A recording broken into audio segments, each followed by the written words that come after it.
یسرا ولا تعسرا بشرا ولا تنفرا۔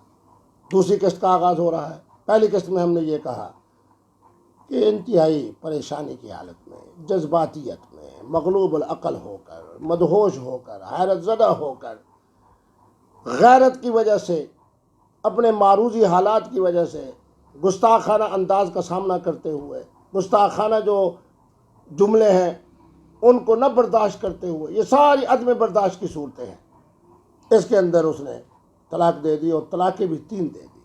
اب ہم حاصل مطالعہ کے حوالے سے سب سے پہلے نبی رحمت کی بارگاہ میں حاضر ہیں۔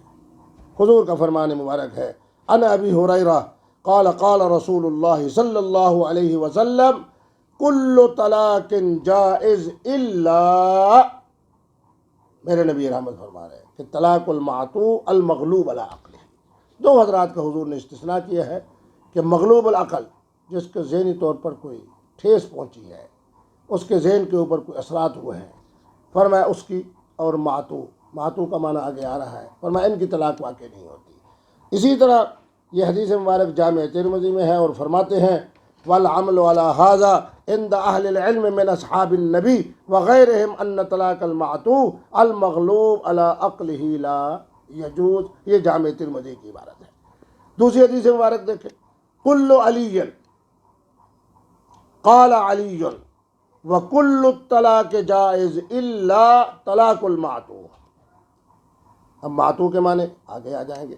بہرحال جس کا معنی ہمارے علماء نے کیا کہ مدہوش، مغلوب العقل اور حیرت زدہ انسان کی طلاق واقع نہیں ہوتی، یہ سیدنا علی کا فتویٰ ہے۔ عن علی قال کل طلاق جائز الا طلاق المعطوء۔ اسی طرح حضور اکرم کا قانونی اور اصولی فرمان ہے، ان علی عن النبی قال رفع القلم عن ثلاثہ عن المجنون حتی یعقل، یہ جامع ترمذی کی حدیث مبارک ہے، سنن ابی داؤد کی ہے۔ اسی طرح حضرت سیدہ عائشہ صدیقہ سلام اللہ علیہا کا فرمان مبارک ہے، ان رسول اللہ قال رفع القلم عن ثلاثہ وعن المبتلا حتی یبرأ۔ بڑے چونکہ آسانی باتیں ہیں، حضرت عائشہ صدیقہ کا فرمان ہے کہ سمعت عن رسول اللہ یقول، یہ بڑا حضور کا تاریخی، آج اسی کو اگر بطور ضابطہ کہ ہم لے لیں، نکاح اور طلاق کے سارے مسئلے حل ہو جائیں گے۔ لا طلاق ولا اطاق فی اغلاق، اور دوسری روایت میں ہے لا طلاق ولا اطاق فی غلاق۔ یہ سیدہ عائشہ صدیقہ نے اس حدیث مبارک کو نقل کیا، اور دوسری حدیث مبارک میں فرمایا سمعت عائشہ تقول سمعت عن رسول اللہ صلی اللہ علیہ وسلم یقول لا طلاق ولا اطاق فی غلاق۔ بہرحال سیدہ عائشہ صدیقہ فرماتی ہیں کہ میں نے خود سنا حضور یہ فرما رہے تھے، اور غلاق کا معنی لکھا ہے ہمارے حضرات سنن ابو داؤد کے اندر کہ الغضب۔ قال عثمان، حضرت عثمان فرماتے ہیں لیس لمجنون ولا لسکران طلاق، صحیح بخاری کی حدیث مبارک ہے۔ حضرت علی کا فرمان بھی ہے الم تعلم ان القلم رفع عن ثلاث وعن المجنون حتى یفیق، یہ بھی صحیح بخاری کی حدیث ہے۔ عن الشعبی وابراہیم النخعی وغیر واحد مثل قول علی، یہ بھی صحیح بخاری کے حاشیے کے اوپر موجود ہے۔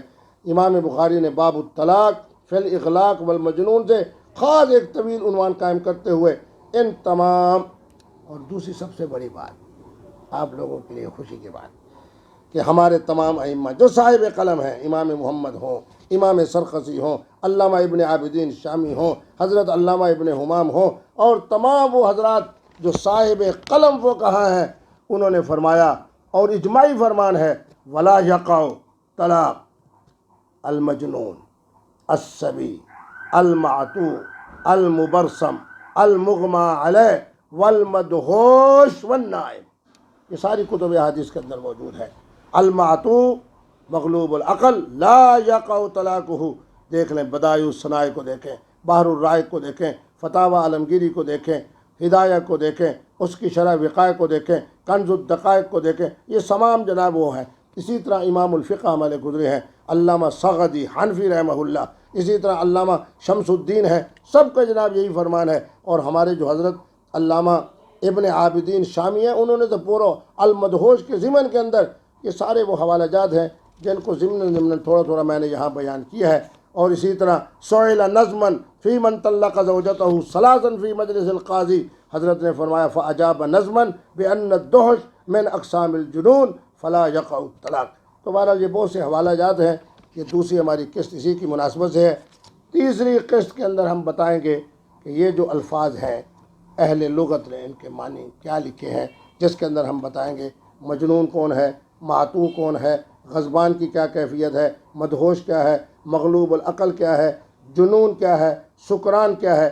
یہ انشاءاللہ آئندہ کی قسط میں اللہ رب العالمین ہمیں اس دین رحمت سے پورا بھرپور فائدہ اٹھانے کی توفیق عطا فرمائے جو دین رحمت نبی رحمت کے بدلے میں اللہ نے ہمیں عطا فرمایا۔